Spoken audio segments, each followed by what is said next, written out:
ఎన్నో ఎక్స్పెక్టేషన్స్ తో వచ్చిన థగ్ లైఫ్ బాక్స్ ఆఫీస్ దగ్గర డిజాస్టర్ అయింది. లాంగ్ గ్యాప్ తర్వాత మణిరత్నం డైరెక్ట్ చేసిన ఈ గ్యాంగ్స్టర్ మూవీ భారీ నష్టాన్ని మిగిల్చింది. దీంతో యాక్షన్ సినిమాల్ని పక్కన పెట్టి మళ్ళీ తన కంఫర్ట్ జోన్లోకి వచ్చేందుకు రెడీ అవుతున్నారు డైరెక్టర్ మణిరత్నం. థగ్ లైఫ్ సినిమాతో ఆడియన్స్ ముందుకు వచ్చి భారీ డిజాస్టర్ చూశారు డైరెక్టర్ మణిరత్నం. ఇండియాలో బెస్ట్ డైరెక్టర్గా పేరు తెచ్చుకున్న మణిరత్నం తన సినిమాలో మునుపటి స్పార్క్ను చూపించలేకపోతున్నారనే విమర్శలు వస్తున్నాయి. పొన్నియిన్ సెల్వన్ సిరీస్తో పర్వాలేదు అనిపించిన డైరెక్టర్ మణి థగ్ లైఫ్ విషయంలో పూర్తిగా ఫెయిల్యూర్ అయ్యారనే కామెంట్స్ వినిపించాయి. దీంతో వీటన్నింటికీ చెక్ పెట్టాలంటే తనకు బాగా కలిసొచ్చిన లవ్ స్టోరీలపై ఫోకస్ పెట్టాలని డిసైడ్ అయ్యారట డైరెక్టర్ మణిరత్నం.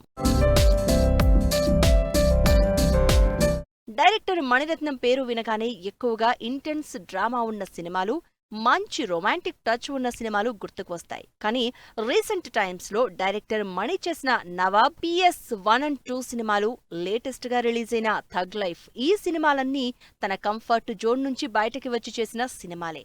కానీ ఈ సినిమాలేవి బాక్సాఫీస్ దగ్గర పెద్దగా ఎఫెక్ట్ చూపించలేదు, ఆడియన్స్ ని ఏమాత్రం ఆకట్టుకోలేదు కూడా.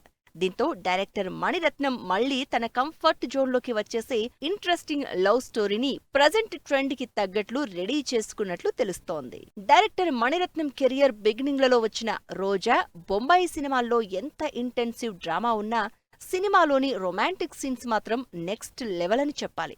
ఆ తర్వాత చేసిన దిల్సే ఫెయిల్యూర్ అయినా సినిమాలోని లవ్ సీన్స్ కి ఆడియన్స్ బాగా కనెక్ట్ అయ్యారు. ఇక సఖీ సినిమాలోని లవ్ సీన్స్ కి సపరేట్ ఫ్యాన్ బేస్ ఉంది. ఇలాంటి క్రేజీ లవ్ స్టోరీస్ ను డైరెక్ట్ చేసిన మణిరత్నం చివరిసారిగా ఓకే బంగారంతో సక్సెస్ చూశారు. డైరెక్టర్ మణిరత్నం లవ్ స్టోరీలకు ఆడియన్స్ లో ఇప్పటికీ ఫుల్ క్రేజ్ ఉంది. దీంతో థగ్ లైఫ్ లో వన్ ఆఫ్ లీడ్ క్యారెక్టర్ చేసిన సింబుతోనే ఇంట్రెస్టింగ్ లవ్ సబ్జెక్ట్ తో కంబ్యాక్ ఇచ్చేందుకు రెడీ అవుతున్నారు డైరెక్టర్ మణిరత్నం.